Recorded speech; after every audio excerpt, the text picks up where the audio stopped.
మీ అందరి ఎదుట ప్రభువుని ఆనందంతో స్తుతించుచు నిలబడగలిగి ఉన్నానంటే దానికి కారణం సజీవుడైనటువంటి ప్రభు అయిన యేసుక్రీస్తు వారు ఒక్కరే అండి. నేను 1993లో నేను ఇంజనీరింగ్ కాలేజ్లో జాయిన్ అయినప్పుడు అప్పటి వరకు నేను ఎంతో ఎక్కువగా విగ్రహారాధన చేసేదాన్నండి. గుళ్ళల్లోకి వెళ్తే 7th క్లాస్ టైం నుంచి కూడా ఇంటర్వెల్ టైంలో నేను గుళ్ళల్లోకి వెళ్ళి ప్రదక్షిణాలు చేస్తూ పూజలు చేసేదానండి. పిల్లలతో ఆడుకునేదాన్ని కాదు. అయితే అలాగా నాకు పూజ చేయడం, గుళ్ళ వైపు తిరగడం ఇది బాగా నాకు అలవాటండి చిన్నప్పటి నుంచి. మా ఇంట్లో కూడా భగవద్గీత పారాయణం చేసేవాళ్ళు. మొత్తం సాధువులు వచ్చి ఒక 25 మంది అలాగా మా అమ్మగారు మేము చిన్న వయసు అయినప్పటికీ మా ఇంట్లో పెద్ద హాల్లో వాళ్ళందరూ కూర్చుని భగవద్గీత 18 అధ్యాయాలు ధ్యానం చేసేవాళ్ళండి. అయితే చిన్నపిల్లలుగా మాకు జ్ఞానయోగం అని 12వ అధ్యాయం బాగా నేర్పించేవాళ్ళు చిన్నప్పుడు.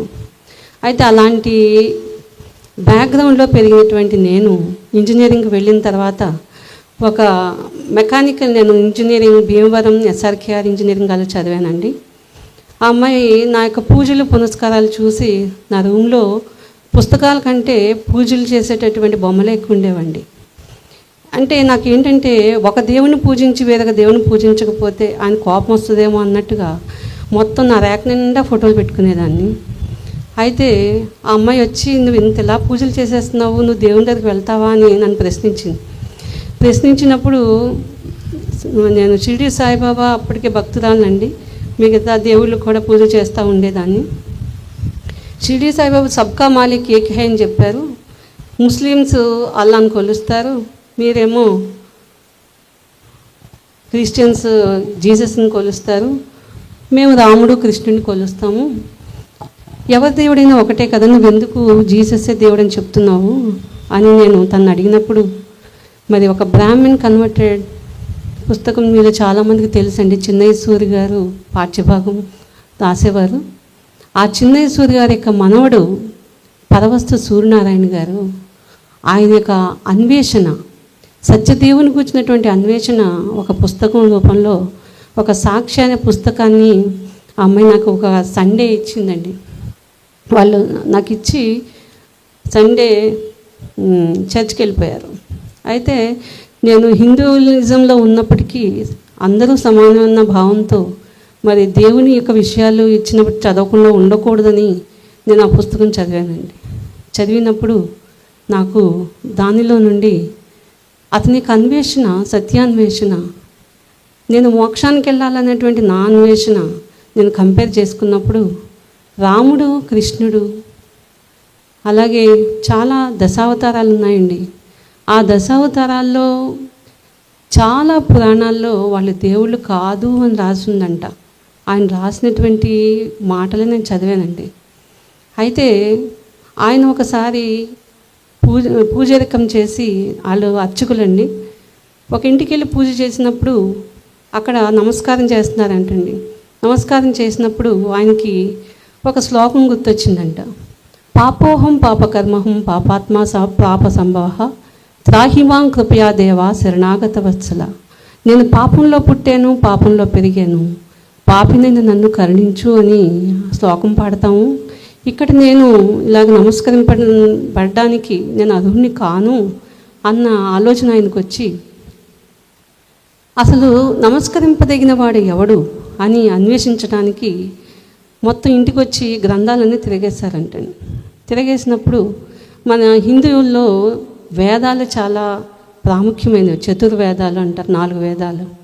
ఆ వేదాలలో ఒక వేదంలో ఒక వాక్యం, ఒక శ్లోకం ఆయనకి తారసపడిందంట.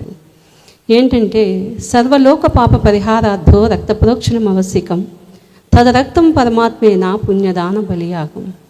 సర్వలోకం పాపం పరిహారం కావాలి అంటే రక్తం ప్రోక్షింపబడాలి, ఆ రక్తం పరమాత్ముడిదే అయి ఉండాలి.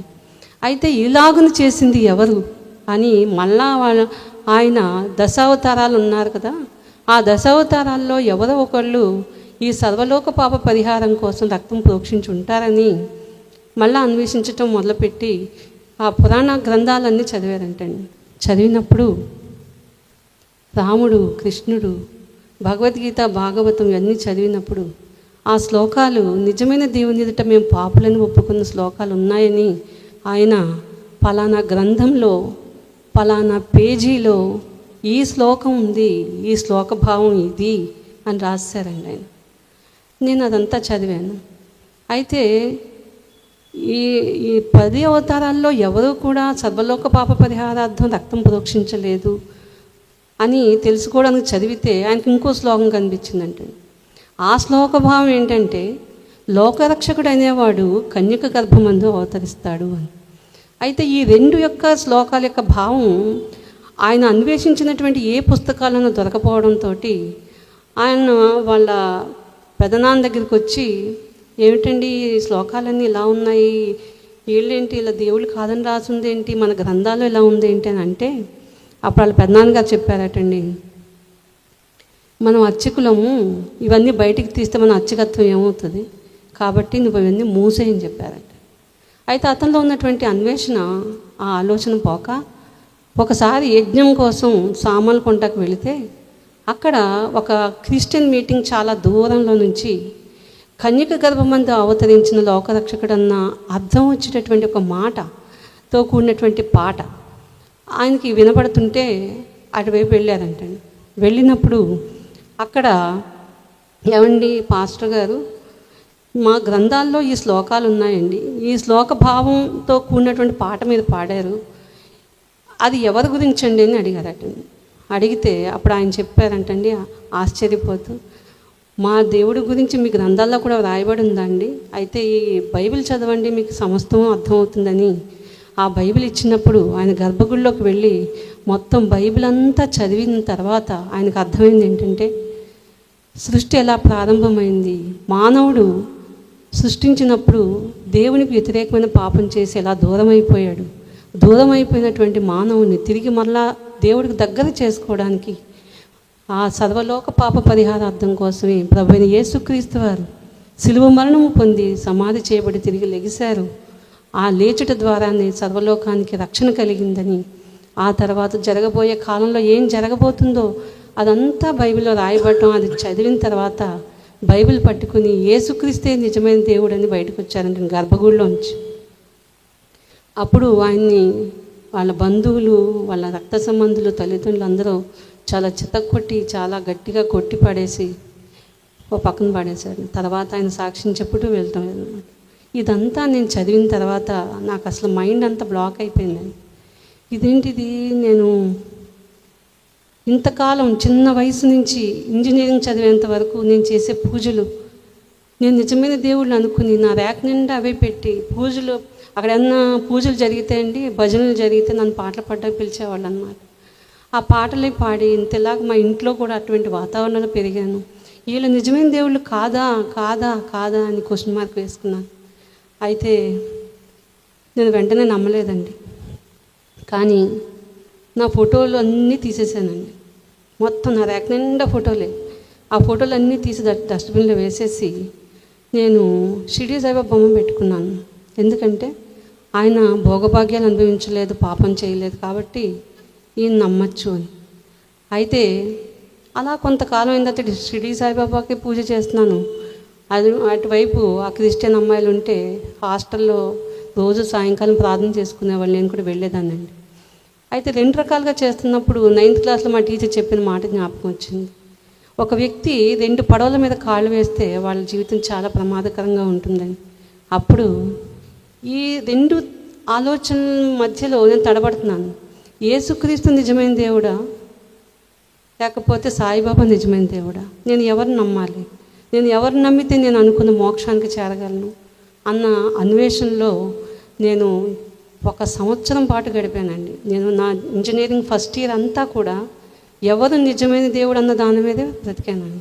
యాక్చువల్గా నాకు చదువు అంటే చాలా ఇష్టం, కానీ చదువు కూడా పక్కన పెట్టి, అయితే ఒకరోజు దేవుడు తన స్వరాన్ని వినిపించారు నాకు. ఏంటంటే, నువ్వు ఏ మోక్షానికైతే వెళ్ళాలనుకుంటున్నావో ఆ మోక్షానికి వెళ్ళే మార్గం నేను. దానికోసం నీకోసమే, నువ్వు పరలోకానికి రావడం కోసమే నేను నీకోసం కలువరిలో ప్రాణం పెట్టాను. సమాధి చేయబడి తిరిగి లెగిశాను, నా ద్వారానే నువ్వు పరలోకానికి చేరగలవు అని. ఎప్పుడైతే దేవుడు ఆ క్లియర్ డిస్టింక్షన్ ఇచ్చారో వెంటనే ఆ షిరిడి సాయిబాబా బొమ్మ కూడా తీసేసానండి. తర్వాత బైబిల్ చదవడం మొదలుపెట్టాను. ఆ తర్వాత దుష్టుడు ఎంతో నాతో పోరాడి, నువ్వు వదిలేసిన ఆయన నిజమేమో, నువ్వు ఎవరైనా కరెక్ట్ అనుకుంటున్నావు ఆయన కాదేమో అని. అప్పుడు మరలా దేవుడు ఒక స్వరం వినిపించారు, రక్షించు దేవుడను నశింపజేయ దేవుడను నేనే అని లోకాసువార్త 12వ అధ్యాయం చదవమని దేవుడు నాకు స్వరం వినిపించి మాట్లాడారు. ఆ తర్వాత నాకు క్లారిటీ వచ్చింది. ఆ తర్వాత నేను కంప్లీట్గా 94లో ప్రభువులోకి వచ్చానండి. ప్రభువులోకి వచ్చిన నాటి నుండి ఈనాటి వరకు నా ఎడల ప్రభు ఎంతైనా నమ్మదగిన వాడండి.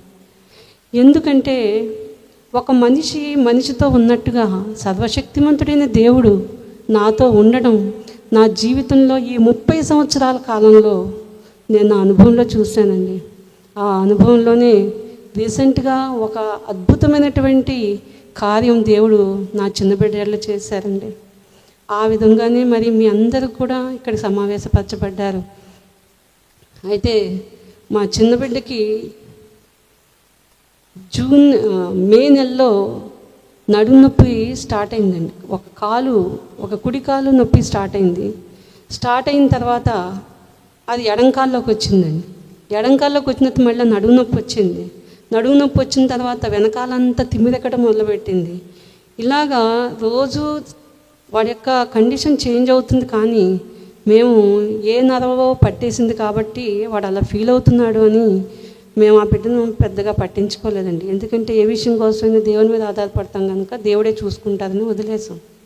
అయితే ఈ మే నెల ఇంచుమించు 3 వారాల పాటు తెల్లవార్లు పడుకోకుండా తను ఎంతో బాధతో నొప్పితో బాధపడుతున్నప్పుడు కేవలం కొన్ని సందర్భాల్లో మాత్రమే, కొన్ని రోజుల్లోనే మాత్రమే మధ్యలో నన్ను వాళ్ళ డాడీని లేపేవాడండి. లేపి కూడా అమ్మ మిమ్మల్ని బాధ పెట్టేస్తున్నానని మళ్ళీ బాధపడిపోయేవాడు. చాలా విపరీతమైన బాధ అండి. అయితే 4 వారాలు అయ్యేటప్పటికీ వాడి పరిస్థితి ఎలా మారిపోయిందంటే, ఒక జంతువు 4 కాళ్ళ మీద నిలబడినట్లుగా ఎలా ఉంటుందో అలాగా మోకాళ్ళ మీద అరచేతుల మీద బోర్లా పడుకుంటే వాడికి నొప్పి లేకుండా ఉండేదండి. లేకపోతే పడుకున్నా కూర్చున్నా వెనక జారబడినా నొప్పే, విపరీతమైన నొప్పి అండి. అది ఎందుకో తెలియదు, మాకు వాడికి తెలియదు. అయితే మేము చిన్నప్పటి నుంచి వాడిని ఎప్పుడు కూడా హాస్పిటల్కి తీసుకెళ్ళలేదు కాబట్టి ఇప్పుడు కూడా దేవుడే చూసుకుని వదిలేసాము. వాడు కూడా పాపం రాత్రులు బాధపడుతున్నప్పుడు ప్రభువా నన్ను క్షమించి నన్ను కనికరించు అని ప్రార్థన చేసుకుంటూ ఉండేవాడు. అయితే 3 వారాలు అయిపోయిన తర్వాత 4వ వారంకి వచ్చేటప్పటికి ఇప్పుడు ఏ పొజిషన్లో అయితే కొంచెం బాగుంది అనుకుంటున్నాడు ఆ పొజిషన్లో కూడా బాగుండకపోవడం చూసామండి. ఇంకా విపరీతంగా ఇలా బోర్ల అరచేతుల మీద మోకాళ్ళ మీద ఉండి ఏడుపు అండి. ఎంత ఏడ్చాను, నేను ఇలా మామూలుగా అవ్వలేనా అని చాలా గట్టిగా ఏడ్చేసేవాడండి. ఇంకా ఆ రోజు జూన్ 12వ తారీఖు రాత్రి 12ంటికి అప్పుడు రాయడిపాలెంలో మన పాస్టర్ గారు వాళ్ళ సిస్టర్ గారు ఉన్నారు, దేవరా గారు, వాళ్ళ ఇంట్లో ప్రార్థన అయిందనమాట. ఇంకా 12ంటికి వాడు విపరీతమైన బాధతో తట్టుకోలేని పరిస్థితుల్లో మరి న్యూరో స్టార్ హాస్పిటల్కి మా తమ్ముడు సుదర్శన్ సహాయంతో మరి ఇక్కడ ఉన్నటువంటి డాక్టర్ గారు ఉన్నారు, పాల్ గారు, ఆ డాక్టర్ గారి యొక్క సహాయంతో మరి న్యూరో స్టార్కి వెళ్ళామండి. అక్కడికి వెళ్ళిన తర్వాత ఆ బిడ్డ యొక్క బాధ డాక్టర్లు కూడా చూసి తట్టుకోలేకపోయారండి. ఆ తర్వాత ఆ బిడ్డకి అసలు ప్రాబ్లం ఏంటో చూడడానికి ఎంఆర్ఐ స్కాన్ తీయాలంటే అది చాలా కష్టమైపోయిందండి. ఎందుకంటే ఆ బిడ్డ సపోర్ట్ చేస్తేనే కానీ, కదలకుండా ఉంటేనే కానీ ఎంఆర్ఐ స్కాన్ తీయడానికి అవకాశం లేదు. ఆ బిడ్డ నొప్పికి తట్టుకోలేక విలవెల్లాడిపోతున్నాడు, ఎంఆర్ఐ స్కాన్ తీయడం అవ్వట్లేదు. అప్పుడు ఒక డాక్టర్స్ 1 గంట సేపు వరకు 1 గంట వరకు వెయిట్ చేశారు, కానీ ఎన్ని పెయిన్ కిల్లర్స్ ఇచ్చినా కూడా ఆ బిడ్డకి తగ్గలేదండి.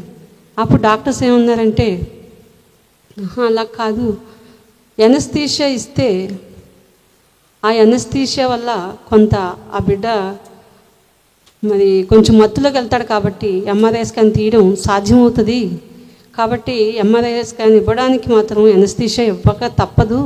అయితే ఈ ఏజ్ పిల్లలకి యాక్చువల్గా ఎనస్థీషియా ఇవ్వకూడదు, కానీ ఈ అబ్బాయి బాధ చూస్తుంటే ఇంకా తట్టుకోలేని పరిస్థితి కాబట్టి ఇవ్వక తప్పదని చెప్పి ఎనస్థీషియా 50 mg ఇచ్చారండి. 50 mg వరకు అసలు అంతా ఇవ్వదంటండి, కానీ ఇచ్చారు. ఇచ్చినా కూడా పెయిన్ ఆగట్లేదండి. అప్పుడు ఆ టైంలో ఇంకా ఎక్కువ ఇస్తే ఆక్సిజన్ లెవెల్స్ తేడా వచ్చేసి బాబుకి చాలా ప్రమాదం అని చెప్పారు. అయితే ఆక్సిజన్ లెవెల్స్ వెంటనే తేడా వస్తే ఇమ్మీడియట్గా అరేంజ్మెంట్ అంతా చేయడానికి అంబులెన్స్ అయితే కరెక్ట్ అని చెప్పి అంబులెన్స్ని అంతా రెడీ చేసి అప్పుడు నెక్స్ట్ 20 mg 70 mg వరకు ఇచ్చారు. ఇచ్చిన తర్వాత అప్పుడు ఎంఆర్ఐ స్కాన్కి వెళ్ళినప్పుడు midnight 1:30కి అక్కడ ఎంఆర్ఐ స్కాన్ తీశారండి. తీస్తే ఆ బిడ్డకు ఉన్నటువంటి అనారోగ్యం ఏంటి అంటే ట్యూమర్ ఉందండి. వెన్నుముకలో చివరన ఎముకలోన ఒక ట్యూమర్ 8.2 సెంటీమీటర్స్ లెంగ్త్, 1.6 సెంటీమీటర్స్ వెడల్పుతోటి ఒక ట్యూమర్ మొత్తం బోన్ చుట్టూ అంటే 360 degrees పెరిగిపోయిందండి. ఆ పెరిగిపోవడం వల్ల ఎక్కడైతే ఈ వెన్నుముక చివరన నరాలు స్ప్రెడ్ అవుతాయో రెండు కాళ్ళకి, యూరిన్కి వెళ్ళే దగ్గర, మోషన్కి వెళ్ళే దగ్గర ఆ నర్వ్స్ స్ప్రెడ్ అవుతాయి అన్నమాట. ఆ డిస్ట్రిబ్యూట్ అయ్యేటటువంటి ఆ ప్లేస్లో ఉన్నటువంటి ఎముకలోన ఈ 8 సెంటీమీటర్స్ ట్యూమర్ పెరగడంతో నరాలన్నీ నొక్కేసిందండి. నొక్కేయడం వల్ల నరాలన్నీ నల్లగా అయిపోయి బ్లడ్ సర్క్యులేషన్ ఆగిపోవడం వల్ల మొత్తం 2 కాళ్ళు తిమ్మిరెక్కిపోయి వాడికి తెలియట్లేదు అన్నమాట. మోషన్ ఆగిపోయిందండి. యూరిన్ అది కూడా కంట్రోల్ లేకుండా వచ్చేస్తుందండి. ఈ 2 ప్రాబ్లమ్స్ అంటే నర్వ్స్ పాడైపోయాయి అన్నమాట. ఆ సిచ్యుయేషన్లో డాక్టర్ గారు ఏం చెప్పారంటే 13వ తారీఖు మార్నింగ్, ఇది చాలా టిపికల్ అండి, చాలా డేంజరస్, ఇది ఎంతోమందికి కానీ రాదు, అలాంటిది ఎన్నో వందల మంది వేల మందిలో లేకపోతే లక్షల మందిలో ఒకటికి వస్తుంది, ఆ ఒక్కటి మీ బాబుకి వచ్చింది, ఇది చాలా క్రిటికల్ అండి, ఇది ఆపరేషన్ చేయకపోతే తప్పదు, ఆపరేషన్ చేసినా కూడా ఈ బిడ్డ నడుస్తాడు మరలా నార్మల్ అవుతాడని మనం చెప్పలేము, 50-50% అని చెప్పేసి డాక్టర్ మాట్లాడారండి.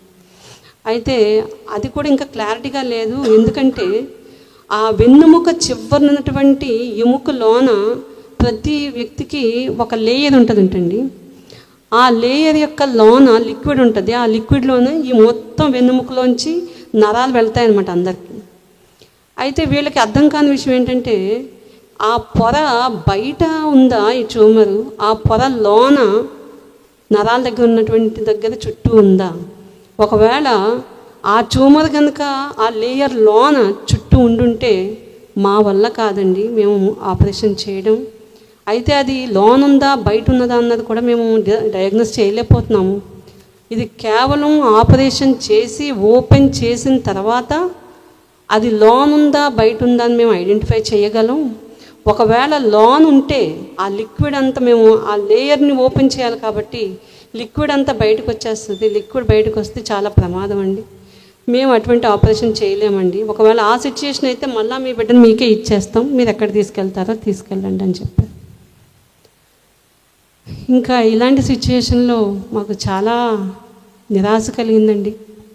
కానీ నిరాశలో ఆశని కలిగించేటటువంటి జీవము గల దేవుడు మాకు ఆశ్రయదుర్గంగా ఉన్నాడు కాబట్టి మేము కృంగిపోలేదండి. దేవుని యొక్క మహాకృపను బట్టి మరి దేవుని సన్నిధికి వెళ్ళినప్పుడు ప్రభు ఎంతో ధైర్యపరిచారు. ఏం మాట్లాడారంటే, నువ్వు అధైర్యం చెందకు. యాక్చువల్గా ఇలాంటి ధైర్యం కలగడానికి మూల కారణం ఒకటి ఉందండి. మే నెలలో ఈ పెయిన్ స్టార్ట్ అవుతుంది అనగా ఏప్రిల్ మంత్ నుంచి పర్టికులర్గా నాతోటి దేవుడు ఒక విషయాన్ని మాట్లాడుతున్నారు. నువ్వు విశ్వాసం ఉంచు, ఆనంద గీతాలు పాడు, విశ్వాసం ఉంచు, జయ గీతాలు పాడు, విశ్వాసం ఉంచు, నన్ను కీర్తించు, నన్ను కొనియాడు, ఉత్సాహగానం చెయ్యి. ఇదే మాటలు ఏప్రిల్ నెల నుంచి రోజు మాట్లాడుతూ వచ్చారండి నాతో. ఎందుకు ప్రభు ఇలా మాట్లాడుతున్నారు, దీనికి కారణం ఏంటి, ఏదో జరగబోతుంది అనుకున్నాను. అయితే మే నెలలో ఈ పరిస్థితి ఏర్పడింది. అది జూన్ నాటికి, జూన్ 12వ తారీఖుకి ఆ సిచ్యుయేషన్ బయటకు వచ్చింది. అప్పుడు నాకు ఆ మాటలు జ్ఞాపకం వచ్చి ప్రభువు స్తుతించమన్నారు, ప్రభువు విశ్వాసం ఉంచమన్నారు. పైగా దేవుడే మాట చెప్తున్నారంటే, విశ్వాసమునన్నది నిరీక్షింపబడే వాటి యొక్క నిజస్వరూపమును, అదృశ్యమన్నవి ఉన్నవనుటకు రుజువునై ఉన్నది, కాబట్టి నీవు నమ్ము, కాబట్టి నువ్వు స్తుతించు, ఇలాగే మాట్లాడుతున్నారు. అయితే నమ్మశక్యం కానిది ఏదో వస్తుందన్నమాట, నేను నమ్మాలన్నమాట అని అనుకున్నాను. అప్పుడు నాకు ఆ మాటలు జ్ఞాపకం వచ్చి నేను నా భర్త ఇద్దరం కూడా దైవ సన్నిధిలో పాటలు పాడడం, దేవుని స్తుతించడం. ఇంక మేము ఏం అడగలేదు కూడానండి. పాటలు పాడడం, దేవుని స్తుతించడం, ఎవ్రీ డే పాటలు పాడడం, దేవుని స్తుతించడం. అయితే ఒకసారి ప్రభు ఒక మాట మాట్లాడారు. అది 17వ తారీఖున ఆపరేషన్ అయిందండి. ఆపరేషన్ అయిన రోజు మరి మీకు ఉన్నటువంటి ఎక్స్పెక్టేషన్ ఏంటంటే 50-50 ఛాన్సెస్ చెప్పారు. అది కూడా ఆ బిడ్డని ఓపెన్ చేసి ఆ లేయర్ లోన్ ఉందా బయట ఉందా చూసి లోపల ఉంటే వదిలేస్తా అని చెప్పారు. కాబట్టి మాకు ఉన్నటువంటి టెన్షన్ ఆ రోజు కేవలం బయట లోన అన్నది 1.5 అవర్ వరకు ఆపరేషన్ అయిన తర్వాత ఇంకా డాక్టర్లు బయటికి రావట్లేదు అంటే, ఆపరేషన్ కంటిన్యూ అవుతుంది అంటే ఇది బయటే ఉందన్నమాట, కంటిన్యూ చేస్తున్నారని చెప్పి అనుకున్నాం. ఈలోపు 2.5 అవర్స్ అయిన తర్వాత డాక్టర్ గారు బయటకు వచ్చి నా భర్తకి అక్కడ ఉన్నటువంటి నా సహోదరులు కొంతమంది ఉన్నారు, వాళ్ళకి చెప్పినప్పుడు దేవుని మేము ఎంతో స్తుతించామండి. అది లేయర్ బయటే ఉంది. దేవునికి స్తోత్రం, హల్లెలూయా. అయితే అది ఆపరేషన్ 17వ తారీఖున అయిందండి, జూన్ 17వ తారీఖు. అయితే జూన్ 26వ తారీఖుని బాబుని డిశ్చార్జ్ చేశారు. డిశ్చార్జ్ చేసిన తర్వాత ఇంటికి వచ్చినప్పుడు నా భర్త కలవరపడుతున్నారు. ఈ పరిస్థితి ఏంటి, దీనికి ఏంటి కారణం, ప్రభువా అదేంటో చెప్పు అని దేవుని అడుగుతున్నప్పుడు దేవుడు 2 మాటల ద్వారా మాట్లాడారండి. అదేంటంటే మొదటి సమూయేలు గ్రంథం 17వ అధ్యాయం 32వ వచనంలో నుంచి, ఈ ఫిలిష్తీని బట్టి మీ మనసు కృంగ నిమిత్తము లేదు, అంటే ఈ పరిస్థితిని బట్టి మీ హృదయం కృంగనవసరం లేదు అని చెప్తున్నారు. అదొకటి. నెక్స్ట్ అదే రోజు అదే సమయంలో ఇంకో 2వ మాట ఏమి ఇచ్చారంటే, మొదటి సమూయేలు అదే 17వ అధ్యాయంలో 47వ వచనం నుంచి, మీరు కత్తి చేతను ఈటె చేతను కాక నా శక్తి చేతనే మీరు జయిస్తారు అని, మీకు జయం కలుగుతుంది అని మీరు తెలుసుకుంటారు అన్న మాట రెండోది. కాబట్టి ఈ 2 మాటలను బట్టి మేము చాలా సంతోషించి దేవుని స్తుతిస్తూ ఇంకా స్తుతించడం మొదలుపెట్టామండి. దేవుడిని కృంగ నిమిత్తం లేదు అన్నారు, అంటే దేవుడి కాపుదల ఉంది. కాబట్టి అటువంటి సర్వశక్తిమంతుడు ఒక బాధ కలిగినప్పుడు నేనున్నాను, నీకు తోడై ఉన్నాను, మీకు నేనున్నాను. ఇంకా ఏం మాట్లాడారంటే, యెరూషలేము చుట్టూ పర్వతములు ఉన్నట్లు నేను మీకు తోడుగా ఉన్నానని ప్రభు మాట్లాడారు. ఆయన మాట్లాడిన మాటల్లో ఉన్నటువంటి జీవం మాకు ఇంకా ధైర్యాన్ని ఇచ్చిందండి. అయితే 26వ తారీఖున డిశ్చార్జ్ చేసిన తర్వాత ఆ 2 మాటలను బట్టి స్తుతిస్తున్నాము. అయితే 26వ తారీఖునే ఒక రిపోర్ట్ వచ్చిందండి, బయాప్సీ రిపోర్ట్. అంటే 17వ తారీఖుని ఆపరేషన్ అయింది, ఆ రోజు బయాప్సీ తీశారు. ఆ బయాప్సీ యొక్క రిపోర్టు 26వ తారీఖున వచ్చిందనమాట. ఆ బయాప్సీ రిపోర్ట్లో వచ్చినటువంటి విషయం ఏమిటంటే, ఈ అబ్బాయికి 100% క్యాన్సర్. ఆ tumour good tumours, bad cancerous tumours ఉంటాయటండి. దాంట్లో ఇవి క్యాన్సరస్ ట్యూమర్స్. అయితే ఈ క్యాన్సర్ ట్యూమర్లో 2 రకాలు అవ్వచ్చు. ఏంటి అంటే, అది నర్వస్కు సంబంధించినటువంటి క్యాన్సర్ అయినా అవ్వచ్చు, లేదా ఎముకలకు సంబంధించిన క్యాన్సర్ అయినా అవ్వచ్చు. ఈ రెండిట్లో ఏదో ఒకటి అవ్వాలి ఈ బిడ్డకి, కానీ క్యాన్సరే అని బయాప్సీ రిపోర్ట్ వచ్చిందండి. వచ్చినప్పుడు మాకు మైండ్ బ్లాక్ అయిపోయింది ఆ రిపోర్ట్ చూడంగానే. కానీ మళ్ళా ఆశ్రయదుర్గమైన దేవుని వైపు చూసినప్పుడు దేవుడు ఎంతో ధైర్యం ఇచ్చారు. అయితే దేవుని బట్టి స్తుతిస్తూ, ప్రభువు దీని నుంచి విడిపించగలటకు సమర్థుడు, మీరు మీ హృదయాలు కృంగ నిమిత్తం లేదన్న ఒక్క మాటను బట్టి మళ్ళీ ధైర్యం తెచ్చుకుని రోజు పాటలు పాడుతూ దేవుని స్తుతించేవాళ్ళం అండి. అయితే జూలై 3వ తారీఖుని దేవుడు ఇంకొక వాక్యం ఇచ్చారండి. నా భర్త అయితే ఈ బిడ్డలాగా డిశ్చార్జ్ అయిపోయాడు, రోజు రోజుకి కొంచెం కోలుకుంటున్నట్టుగానే ఉంటుంది. అయితే తర్వాత అది ఎక్కడెక్కడికో పాకుతూ ఉంటుంది కాబట్టి క్యాన్సర్ ట్యూమర్. ఇప్పుడు ఈ బిడ్డకి నేను ఏం ట్రీట్మెంట్ చేయించాలి, ఆ ట్రీట్మెంట్ చేయాలంటే నేను ఎలా ప్రొసీడ్ అవ్వాలి ముందుకి అని ఒక ఆలోచన కలిగి చాలా కంగారు కలిగినప్పుడు మళ్ళా దేవుణ్ణి ప్రార్థన చేసినప్పుడు దేవుడు ఒక మాట ఇచ్చారండి. ఏమిటంటే, మీరు చూస్తున్నటువంటి ఈ ఐగుప్తీయుల్ని నిర్గమాకాండం 14వ అధ్యాయంలోంచి దేవుడు మాట్లాడారు. మీరు చూస్తున్నటువంటి ఈ ఐగుప్తీయుల్ని మరి ఎన్నడూ చూడరు. అంటే మీరు చూస్తున్నటువంటి ఈ రోగపు పరిస్థితి, మీరు ఎన్నడూ చూడరని చెప్పేసి దేవుడు గొప్ప ధైర్యం ఇచ్చారు. ఆ మాటను బట్టి నా భర్త అయితే మేడం ఏమి ఇక్కడేనండి మేడ పైన ప్రార్థన చేసుకుంటాకి వెళ్ళారు. నేను బాబు దగ్గర ఉన్నాను. కిందకు వచ్చేసి డ్యాన్సెస్ చేస్తున్నారనమాట బెడ్రూమ్లో. బాబు దగ్గరికి నా దగ్గరికి వచ్చి, ఏంటండి ఎప్పుడూ లేదే అంత ఆనందంగా ఉన్నారు, ఏమైంది అంటే, దేవుడు మాతో మాట్లాడారు. మీరు చూస్తున్నటువంటి ఐగుప్తిని, మీరు చూస్తున్నటువంటి ఈ పరిస్థితిని మీరు ఎన్నడూ చూడరని. దేవుడే, దేవాది దేవుడే, సర్వశక్తిమంతుడైన దేవుడు అల్పుడైన మానవులతో మాట్లాడటానికి మేము ఏ పాటి వారమండి. కానీ ప్రభువు చాలా ప్రేమగలవాడు, గొప్పవాడైనప్పటికీ అల్పుడు ధూళి వంటి అయినటువంటి మనుషులతో తగ్గించుకునే దేవుడు మాకు ఆ మాట ఇచ్చారని. ఆ మాట ఇచ్చినప్పుడు మేము చాలా సంతోషించాం. ఇంకా ఏ రిపోర్టు ఎలా వచ్చినా మనకు అనవసరం అని. అయితే రిపోర్టు ఏం రావాలి? క్యాన్సర్, ఎముకల క్యాన్సర్ అన్నా రావాలి, లేదా నరాల క్యాన్సర్ అన్నా, ఈ రెండిట్లో ఏదో తేల్చి రావాలి. అయితే ఏదో తేల్చడానికి మళ్ళీ ఆ బయాప్సీ రిపోర్ట్ని హైదరాబాద్ ఐహెచ్సికి పంపించారండి. పంపించినప్పుడు మేము భయపడలేదు, దేవుని స్తుతిస్తున్నాం. అయితే మా దైవ సేవకుల ద్వారా కూడా మేము ఉపవాస ప్రార్థనలకి, శనివారం ఆదివారం ప్రార్థనలకు వెళ్ళినప్పుడు, గురువారం ప్రార్థనలకు వెళ్ళినప్పుడు ఆయన జీవవాక్కు మా హృదయాన్ని తాకి అక్కడ కూడా మమ్మల్ని బలపరిచే మాటలు, నేను మీకు తోడై ఉన్నాను, మీరు నమ్మితే దేవుని మహిమను చూస్తారని దేవుడు మాతో మాట్లాడి ఇంకా బలపరిచేవాళ్ళండి. నిజంగా దేవుని బట్టి స్తోత్రాలు, అటువంటి దైవ సేవకులను బట్టి దేవునికి స్తోత్రాలు. మరి ఈ జూలై నెలలో